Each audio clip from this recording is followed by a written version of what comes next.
매일 아침 책 읽기로 하루를 시작하는 행복 습관, 미라클 독서입니다. 오늘 함께 읽어볼 책은 주식 농부처럼 투자하라. 주식 농부 박용욱 지음, 프레너미에서 펴낸 책입니다. 개정판 서문. 그래서 자본시장이 서민의 희망이다. 바이러스의 공격을 받고 전 세계가 휘청거렸다. 이번에는 정말 다르다. 전대미문의 위기다. 선진국이라고 여겼던 국가들도 속수무책으로 당했다. 공장이 멈추고 비행기가 멈췄다. 원유 가격이 마이너스가 되는 기현상도 보였다. 2200선에 있던 코스피 지수는 단숨에 1400까지 폭락했다. 누군가는 2000일 때 샀다가 1800일 때 팔았을 것이다. 또 다른 누군가는 1600일 때 사서 1400일 때 팔았을 것이다. 탐욕과 패닉의 반복이었다. 나는 일부 종목을 정리하고 다른 종목의 물량을 늘렸다. 선택과 집중이었다. 최저점에서 1년도 지나지 않은 시점에 코스피 지수는 2배 넘게 상승했다. 역사상 최고가를 경신한 후 횡보하고 있다. 독자들이 이 책을 읽을 때 코스피 지수가 어떻게 되어 있을지는 아무도 모른다. 확실한 것은 있다. 지수가 어떻게 되어 있든 나는 자산의 대부분을 우리 기업에 투자하고 있을 거라는 사실이다. 24년 전 나라가 망했다던 외환위기 사태가 있었다. 20년 전에는 9.11 테러가 있었다. 13년 전에는 세계 금융이 무너진다던 글로벌 금융위기가 있었다. 그때마다 전대미문의 위기였다. 이전의 위기와는 완전히 다른 무시무시한 것들이었다. 그러나 세상은 망하지 않았다. 부실한 기업은 사라졌지만 건실한 기업은 더 크게 성장했다. 사라진 기업보다 새롭게 상장된 기업이 훨씬 더 많았다. 폭락 속에서도 긍정의 눈을 가진 이들은 기회를 발견했고 자산을 늘렸다. 눈앞에 닥친 위기는 언제나 과대평가되기 마련이다. 위기 그 자체는 기회가 아니다. 그러나 장기적인 안목을 가진다면 기회로 바꿀 수 있다. 긴 안목에서 보면 지금보다 더 좋은 기회가 있을 수 없다. 나는 사람이 위기 상황이라고 부르는 것을 대외 변수라고 말한다. 바다에 파도가 없던 적은 없다. 긴 항해를 하면서 파도를 만나지 않기를 기대할 수는 없다. 핵심은 파도가 아니라 배다. 파도를 이길 배를 탔다면 불안해할 까닭이 없다. 파도를 이길 수 있는 배, 대외 변수를 이길 수 있는 기업에 승선하라는 말이다. 어떤 사람들은 지금은 투자할 때가 아니라고 한다. 미국이 금리를 인상하면 해외 자본이 빠져나갈 거라는 전망이다. 또 어떤 사람은 지금 증시는 거품이 많이 끼어 있다고 한다. 최대한 현금을 많이 확보하고 있다가 충분히 하락한 다음에 들어가는 전략이다. 얼마나 하락해야 충분히 하락한 것일까? 충분히 하락한 후에 투자한 기업의 주가는 계속 오르는 것일까? 미국이 금리를 인상하면 국내에 있던 자금이 빠져나가는 것은 맞다. 그러면 미국은 왜 금리를 인상하는 것일까? 경기가 호전되고 있다는 것이다. 마구 뿌렸던 돈은 걷어들이면 달러 가치가 올라간다. 달러 강세는 수출 기업에게는 호재다. 대미 수출 비중이 높은 중국도 그 덕을 볼 것이다. 대중 수출 비중이 높은 우리도 그 덕을 볼 것이다. 물가가 상승하면서 국민들은 허리띠를 졸라매야겠지만 전체적으로 봤을 때 미국의 금리 인상이 우리 경제에 미치는 영향은 크지 않을 것이라는 게 내 생각이다. 지금 코스피 지수가 거품이라는 의견도 반대한다.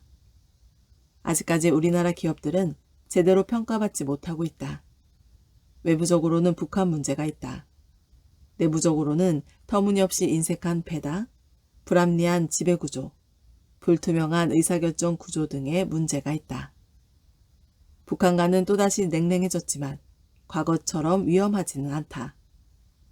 배당, 지배 구조, 의사결정 구조 역시 느리기는 하지만 조금씩 개선되고 있다. 금융 문맹률이 낮아진다면, 그래서 대주주만이 기업의 주인이라는 생각만 바뀌어도 변화의 속도는 빨라질 것이다. 대한민국의 위상은 과거와 다르다. 이미 선진국으로 인식되고 있다. 그래서 나는 지금이 시작이라고 본다.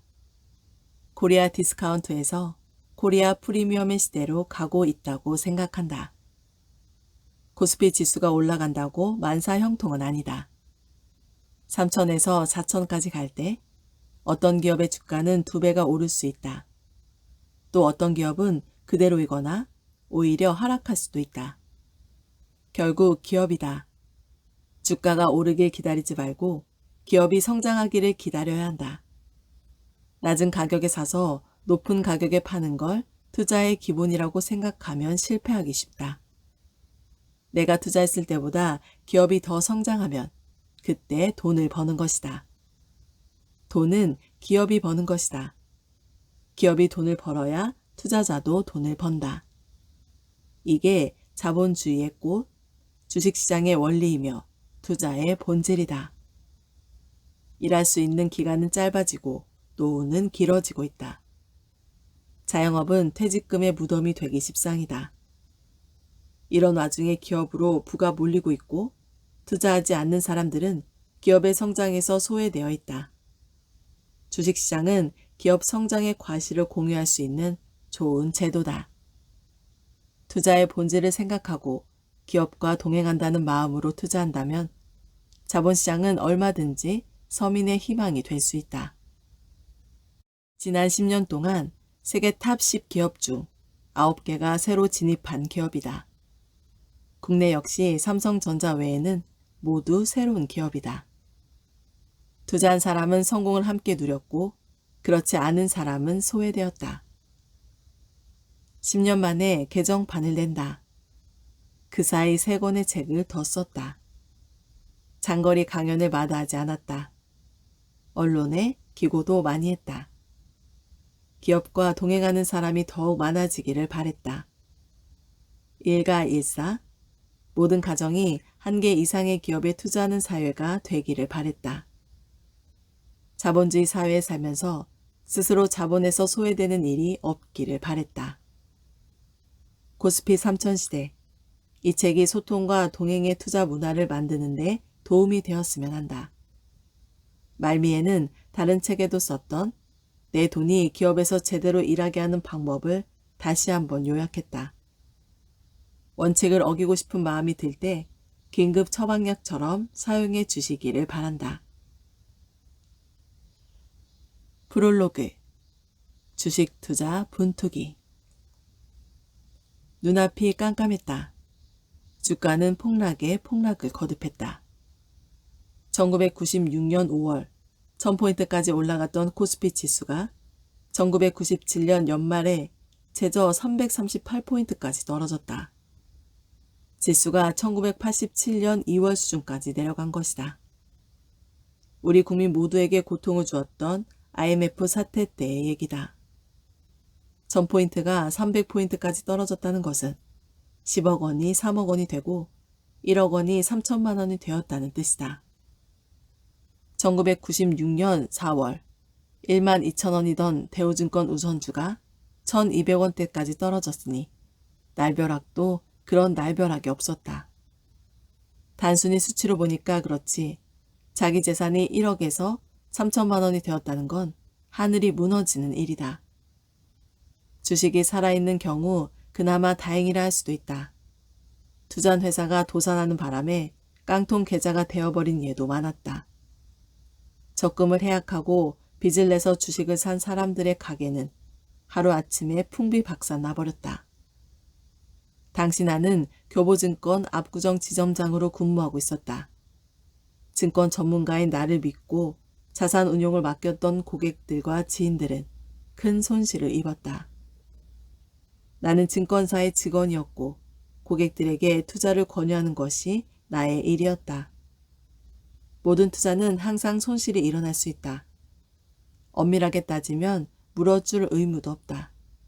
시장 전체가 폭락의 늪으로 빠져들었으니 내 잘못만은 아니다.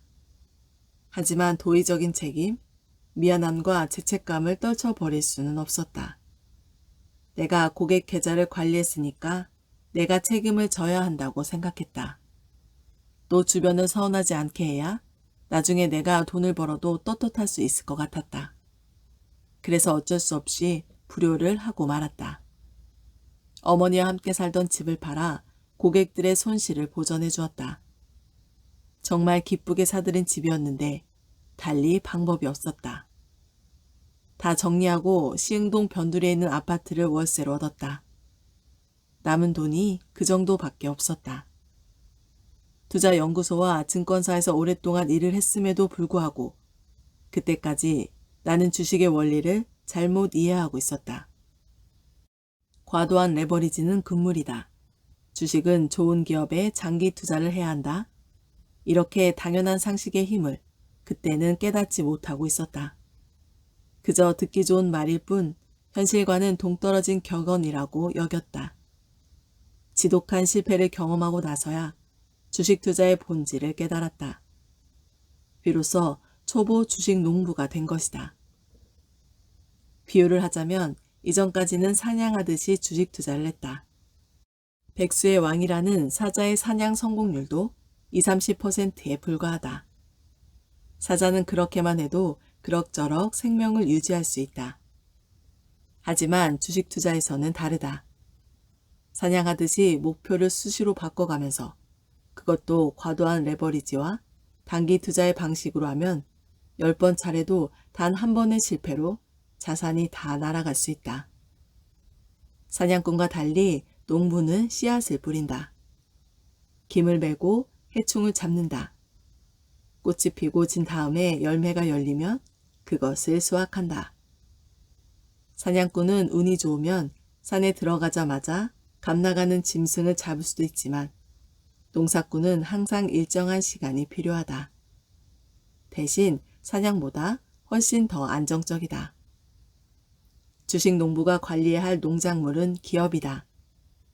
농부가 벽실을 뿌리고 모내기를 하고 물을 대고 잡초를 뽑고 해충을 잡듯이 주식 농부는 성장 잠재력이 있는 기업에 종잣돈을 뿌리고 기업 현장을 방문하고 경영자를 만나고 소통한다. 농부는 다른 논은 몰라도 자기 논에서 기르는 작물들의 상태는 손바닥 보듯이 훤히 한다. 농부가 작물이 자라는 과정을 보면 올 가을의 수확량을 짐작할 수 있듯이 주식 농부도 기업 활동을 꾸준히 지켜보면 몇 년 후 어느 정도의 성과를 낼 것인지 예상할 수 있다. 주식 농부가 되기로 한 후 첫 번째 기회가 왔다. 2001년 9.11 테러 때였다. 전 세계가 공포에 빠졌고 주가도 단기간에 20-30%씩 떨어졌다.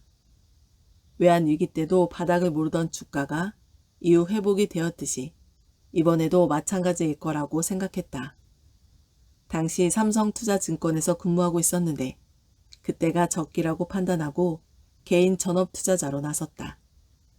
사냥꾼처럼 생각했다면 지금은 시장이 극도로 불안정해서 사냥감을 찾을 시기가 아니니 그냥 집에서 놀자고 했을지도 모른다. 싼 값에 좋은 주식의 씨앗들을 사놓고 6개월 정도 농사를 지었다. 그리고 모두 알듯이 주가는 회복되었다. 내가 산 주식들은 대부분 2배 내지는 3배까지 뛰었다. IMF 사태 때 쓰라린 경험이 약이 되었던 셈이다. 농부의 마음으로 주식 투자를 한다는 것은 어수룩해 보이고 미련해 보일 수 있지만 결국 그것이 나를 분홍으로 만들어 주었다. 만물정관 계자들, 사시가흥 여인동. 중국 북송의 유학자 정호의 추일우성이란 시의 한 구절이다. 내가 굉장히 좋아하는 시구인데 만물을 고요히 바라보면 스스로 얻을 것이요. 사계절의 아름다운 흥취를 남들과 함께한다 라는 뜻이다. 만물정관 계자들. 고요하고 평온한 마음으로 사물을 바라보면 그 이치와 흐름을 저절로 알게 된다. 사람의 얼굴도 고요한 마음으로 바라보면 어떤 생각으로 어떻게 살아왔는지 알 수 있다. 주식도 욕심이나 불안에 흔들리지 않고 기업을 고요히 바라보고 소통하면 어떻게 가고 있는지 보인다. 사시가흥 여인동. 농부는 혼자만 먹으려 하지 않는다. 내 밭에 오이가 많이 열리면 팔기도 하지만 이웃과 나눈다. 내 집에 오이가 담을 넘어가면 저 집에서는 김치라도 담아서 보낸다. 그것이 농부들의 마음이다. 나는 그런 것들이 좋다. 사람들과 함께 나누면서 살고 싶다. 지금까지 주식 농사를 지으면서 과실까지 따본 적은 없는 것 같다. 항상 꽃이 폈을 때 팔았다. 내가 지은 농사, 내 동업자들이 지은 농사의 결실을 나만 먹고자 하지 않았다. 내가 최초의 목표로 했던 주가에 이르면 팔고 나왔다. 대부분 그 이후의 주가는 더 올랐다. 무릎에 사서 어깨에서 팔라는 격언 때문만은 아니다. 나는 내가 동행한 기업이 애물단지가 되는 걸 원치 않는다. 가능하면 같이 수익을 나누고 함께 흥취를 즐겼으면 한다. 주식 사냥꾼에서 주식 농부로 살아온 지 벌써 30년이 넘었다. 나는 독자들이 나의 실패 사례를 타산지석으로 삼기를 바란다. 굳이 실패했던 길로 꾸역꾸역 갈 필요가 있는가? 주식 사냥은 너무 위험하고 불안한 방식이다. 말이 투자이지 사실은 투기다. 농부가 농작물에 애정을 가지고 땅을 소중히 여기듯 기업을 소중하게 생각하고 동행하면서 소통을 하면 누구나 주식 분홍이 될 수 있다고 믿는다. 좋은 씨앗을 찾고 가꾸고 시간을 두고 기다리는 것. 이렇게 당연한 상식이 내가 30년 넘게 주식시장에서 일하면서 깨달은 주식 투자의 왕도다. 5장. 이것이 주식농부 박영옥의 투자법이다. 투자 원칙 1. 주식도 농사라는 마음으로 임하라. 주식을 산다, 주식 투자를 한다는 말이 틀린 것은 아니다. 그런데 이렇게 생각하면 실패할 확률이 높다는 게 내 생각이다. 주식 투자를 농사라고 생각하고 자신을 농부라고 생각해보라. 그러면 주식의 본질이 훨씬 더 명료하게 보인다. 그만큼 실패할 확률도 줄어든다. 먼저 우리가 종목을 찾는 것은 농부가 봄에 파종할 품종을 고르는 것과 비교해 볼 수 있다. 벼 농사를 짓는 농부는 벌써 작년부터 올해 심을 품종을 생각한다. 작년에 냉해를 입었으면 주위에 강한 품종을 찾고 가뭄 때문에 피해를 입었으면 비교적 적은 물을 먹고도 잘 자라는 품종을 찾는다. 가장 좋은 씨앗을 찾는 일은 농부에게 멈출 수 없는 일이다. 품종이 한 해 농사의 절반을 결정짓는다고 해도 과언이 아니다. 그렇게 중요한 품종을 생각 없이 고르거나 못자리를 만들어야 하는 시기가 되어서야 품종을 찾는 농부는 없다. 농부가 자기 논과 지역 날씨에 맞는 좋은 품종을 고르려면 공부와 생각을 거듭해야 하듯이 주식 투자에서 종목을 고를 때도 공부하고 생각한 다음에 결정해야 한다. 자기가 뿌린 씨앗이 어떤 품종인지, 어떤 병충해 강하고 약한지 모르는 농부가 있는가? 얼치기 농부가 아닌 한 품종에 대한 정보는 다 알고 있다.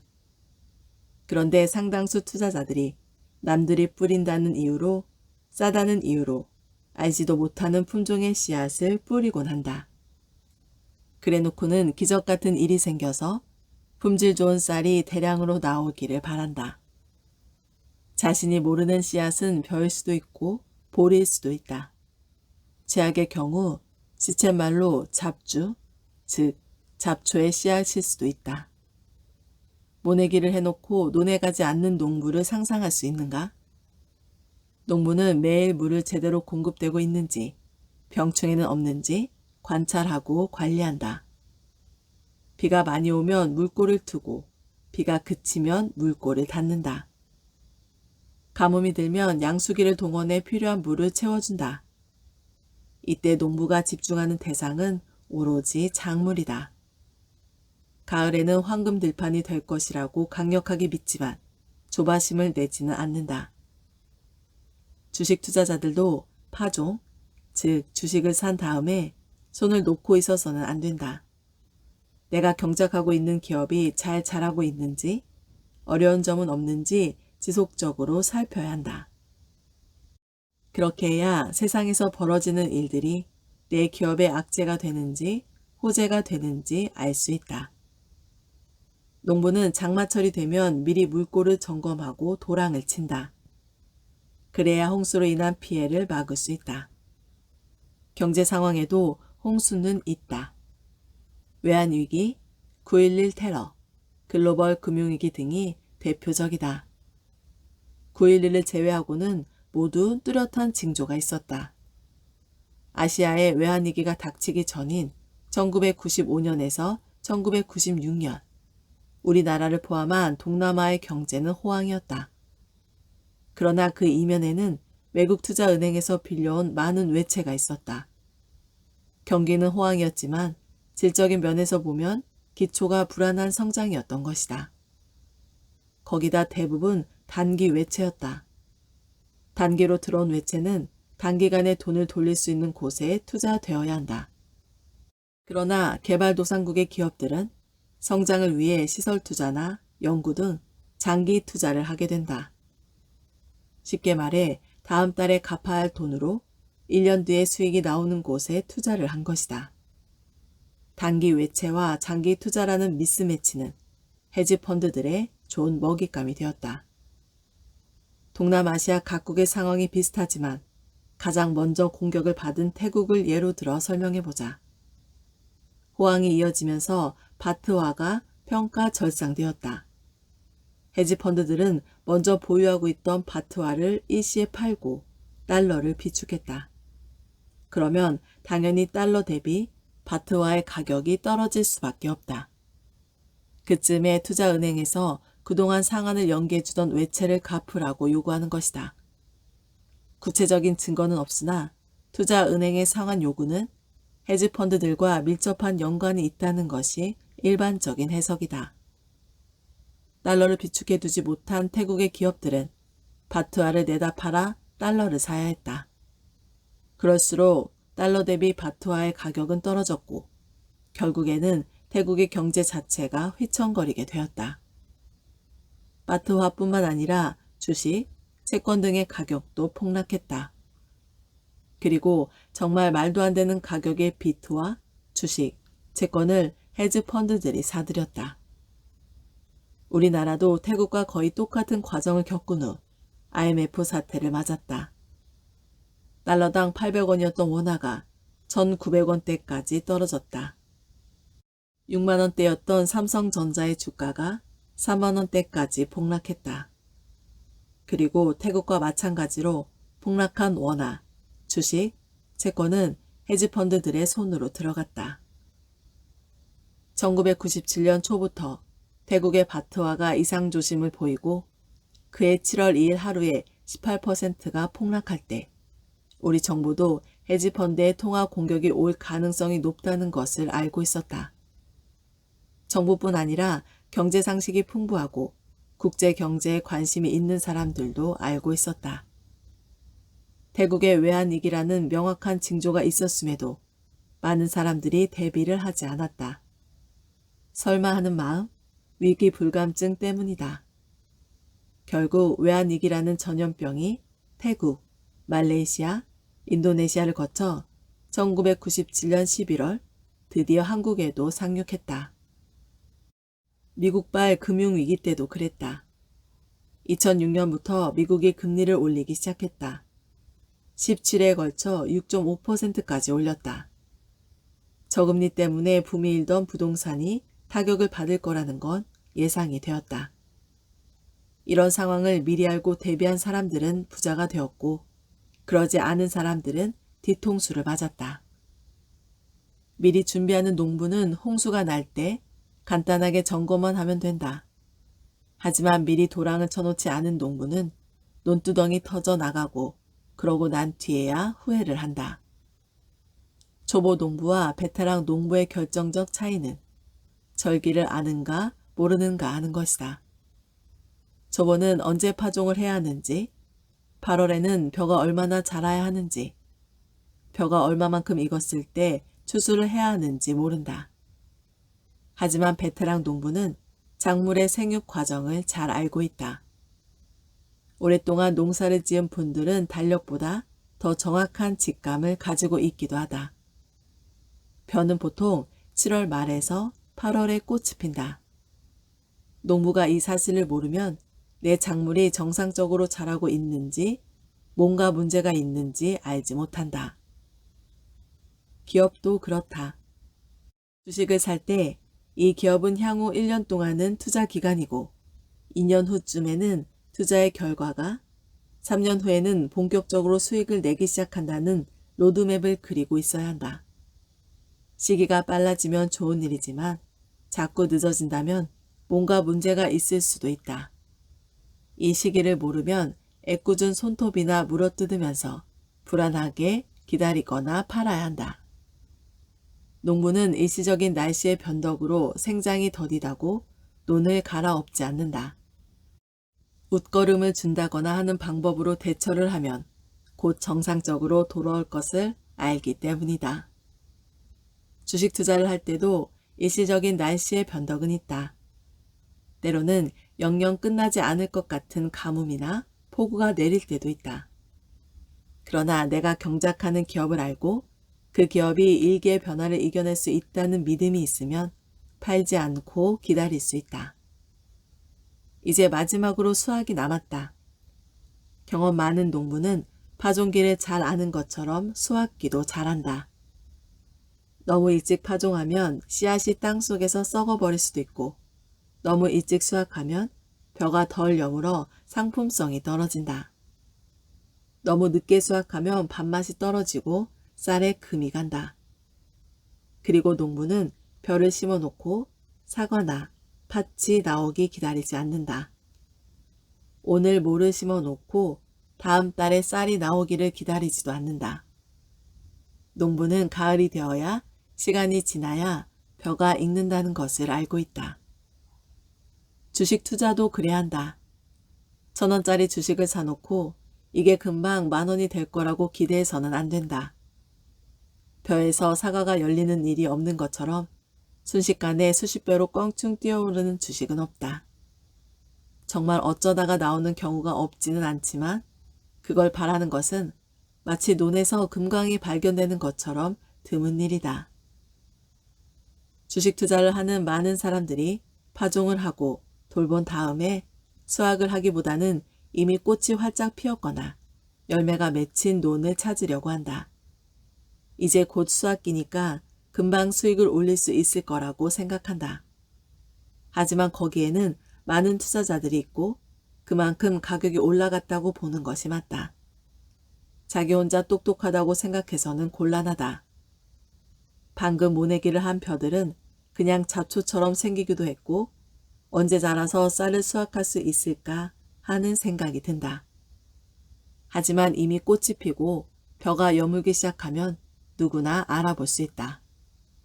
그것을 나만 알아보리라고 생각하는 건 무리다.